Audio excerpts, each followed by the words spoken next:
I found out my boyfriend and sister were secretly dating. I decided to get revenge and make them pay for how they treated me. Life has a tendency of delivering unexpected turns, don't you think? I never imagined that I'd be here sharing my heart with strangers online. Up until a month ago, I believed I had everything figured out. I'm a 48-year-old woman who lives in New York City.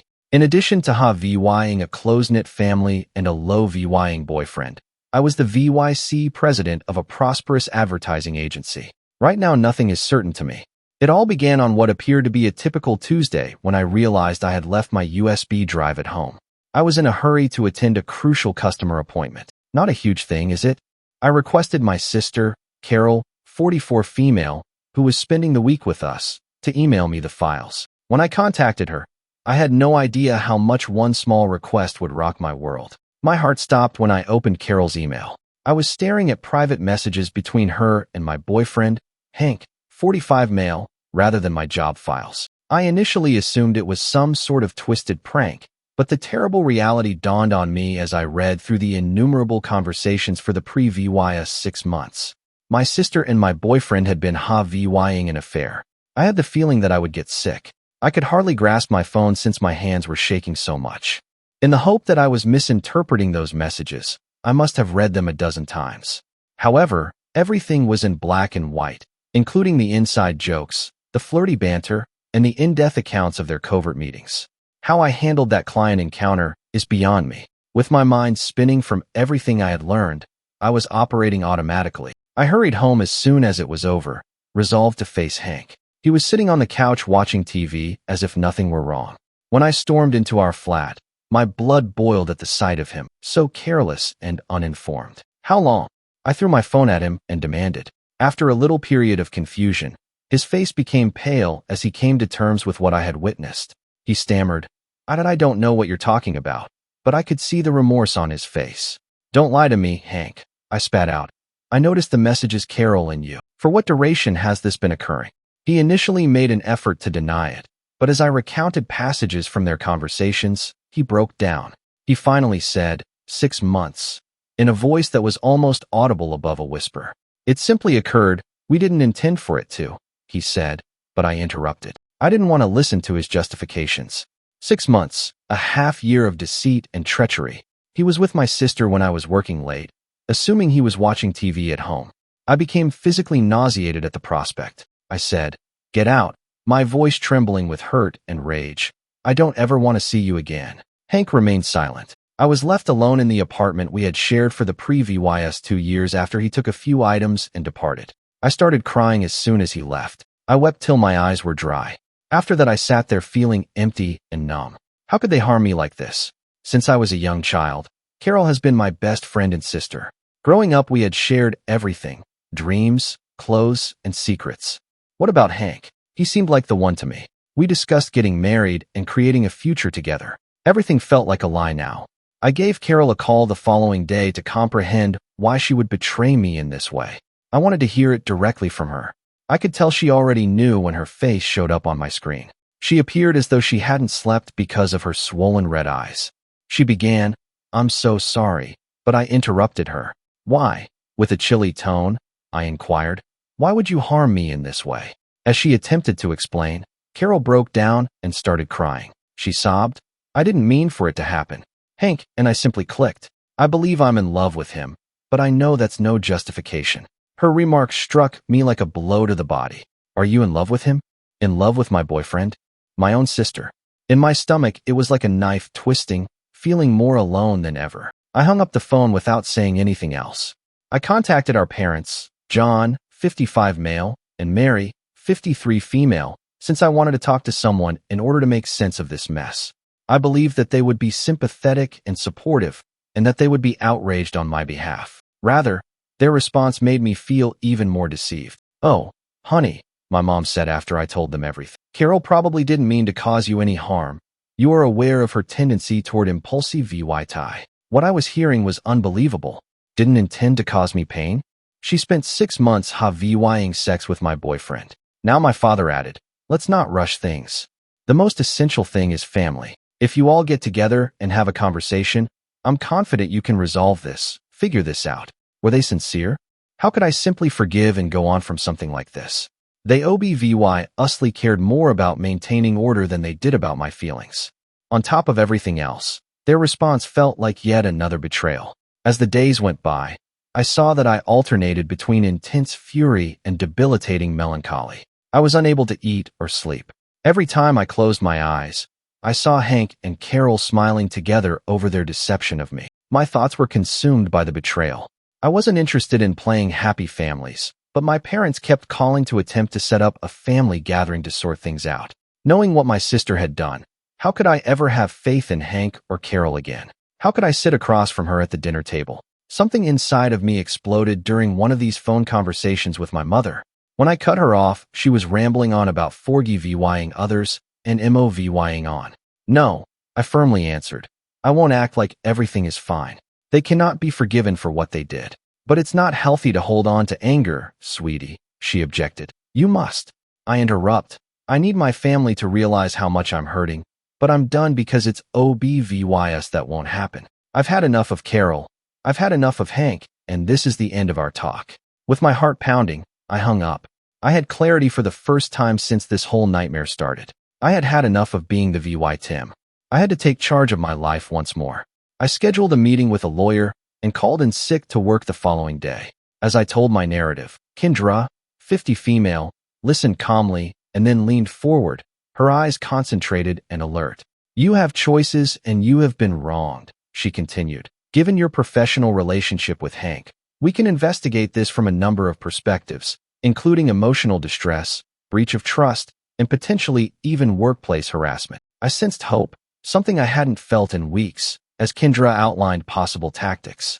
Hope for justice, not for forgiveness or reconciliation. How about Carol? I inquired.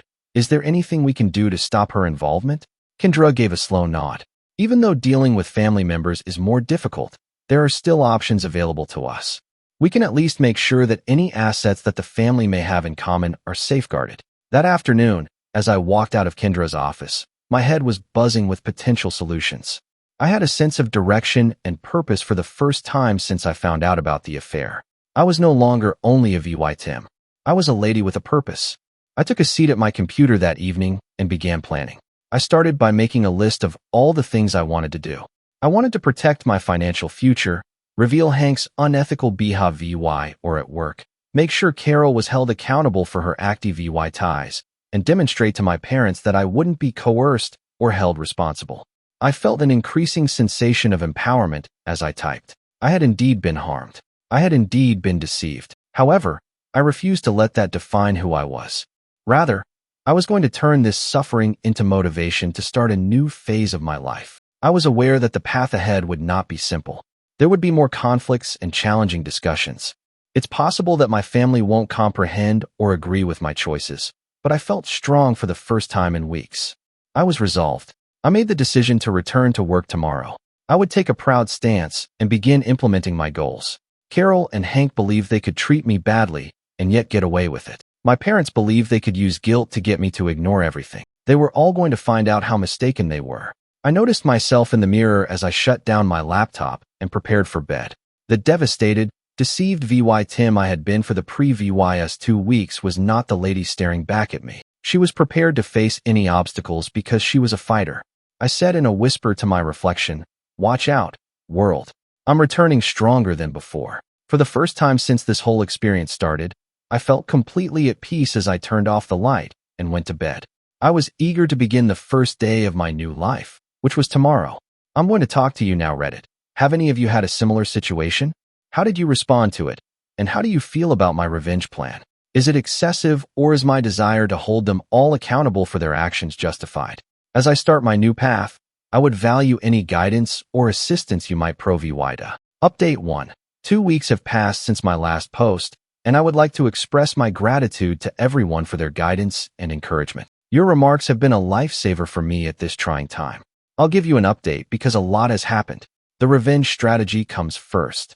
After speaking with my attorney, Kendra, I made the decision to act in several ways. First, we filed a formal complaint about Hank's inappropriate connection with me and his following romance with my sister with his human resources department. Considering that we are in the same industry, it was a risky move, but I couldn't allow him to get away with it. The reaction was prompt. While an inquiry was conducted, Hank was put on administrative leave. I'll admit that I felt a little satisfied as I watched him being led from the premises with a box of personal belongings. However, it didn't last long. I was struck hard by the fact that my private life was now being used as fodder for office rumors. My personal role at work has grown more complex. Even though my super VY soars have been encouraging, I can sense the sidelong stares and whispered discussions that end when I walk into a room. It's obvious that people are curious about my level of knowledge, my anticipated length of stay, and my stability in managing large counts. In an effort to demonstrate that my personal drama won't impact my professional performance, I've poured myself into my work. Things have gotten worse on the family front. Do you recall how my parents pushed for a family gathering to work things out? It was a catastrophe, but it did happen. A quiet room in a downtown restaurant served as our neutral meeting spot. My blood pressure shot up the moment I went in and saw Carol sitting there looking anxious, yet somehow defiant. Naturally, my parents were also present serving as mediators. My father started by saying, "Girls, we're here to talk this out like adults. Until our family decides how to proceed, nobody is going anywhere." I couldn't contain my laughter. "Go ahead. Are you serious? There is no way to move past this." Carol's voice trembled as she spoke. "I am aware that what I did was improper. I sincerely apologize. However, shouldn't we at least attempt to resolve this?" With a mixture of anger and incredulity, I turned to face her. "Resolve this?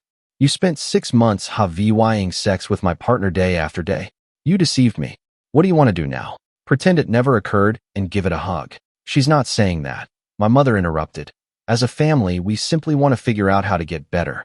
You two have always had a tight relationship." I corrected her, saying, "We're close?" Tense. "In the past. And who was to blame for that?" From there, the discussion took a different turn. My parents begged, Carol wept, and I felt numb. It was obvious that they all expected me to put family unity ahead of my personal sentiments and to finally forgive and move on.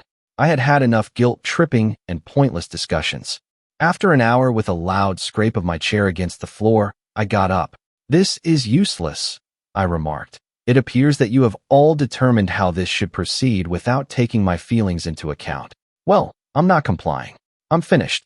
I heard my mother calling after me as I left, but I chose not to turn around. I disabled their social media accounts and phone numbers that evening. Although it was a bold step, I needed time to recover from their unrelenting pressure. Things took an intriguing turn on the Hank front. He contacted me a few days after he was placed on leave, asking me to withdraw my complaint to HR. Rather than offering an apology or pleading for my forgiveness, he begged over the phone that this may destroy his career. "Can't we deal with this in private?" His boldness astounded me. "Take this in private? Similar to how you and Carol had your 6-month clandestine affair." He was bold enough to sound angry. "That isn't the same. We're talking about my livelihood here," I retorted. "You ought to have considered that before you chose to sleep with my sister." "Hank, actions have repercussions. You need to face yours now."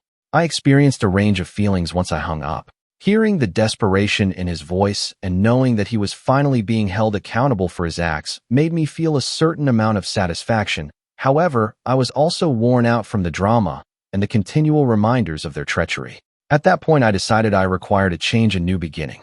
I started researching employment prospects in other cities. The idea of uprooting my life was both thrilling and horrifying, but the more I considered it, the more it seemed right. With a Seattle boutique agency, I discovered a good lead. Following a round of interviews, they offered me an offer after being impressed by my experience and portfolio. Although it was a lateral transfer in terms of employment, the opportunity to reinvent myself and the change of environment were invaluable. My supervisor was sympathetic, but obviously unhappy when I gave notice at work. He questioned, "Are you certain about this? Here you've established a solid career. Don't allow personal problems to pull you away." I was grateful for his care, but I had already made up my mind. "I'm positive," I assured him. "I need to start over on both a personal and professional level." I was shocked by how many coworkers contacted me to offer their support when words circulated about my upcoming leave. Many of them talked about how they overcame personal obstacles and changed their identities in the middle of their careers. Their words of support made me more determined. I've been going to a therapist to help me process everything. In the middle of this, I have benefited greatly from Dr. Lawson's 58 female assistance in processing my anguish and anger. She has assisted me in seeing that although my emotions are true, I must not allow them to control me. During one session, she informed me that while seeking revenge may feel good at the time, it won't make your grief go away. Levying a good life and going on is the best form of retaliation. I'm making an effort to heed her advice and concentrate on creating my new life rather than destroying my pre-VYS one. It's not always simple, and sometimes I still feel like my wrath will get the better of me, but I'm getting better. As I get ready to relocate to Seattle and pack up my apartment, I'm thinking about how much has changed in only a few short weeks. My sister, my partner, and in a sense my parents have all passed away. However, I've also developed a new feeling of self-resolve I was unaware I had. I am aware that the path ahead will not be simple. It's intimidating to start anew in a new city and start my life over from scratch, but I'm looking forward to the future for the first time in a long time. I'm interested to see who I'll develop into once I'm not burdened by expectations from my family or betrayal. I hear those who told me to forgive, move on, and take the high road.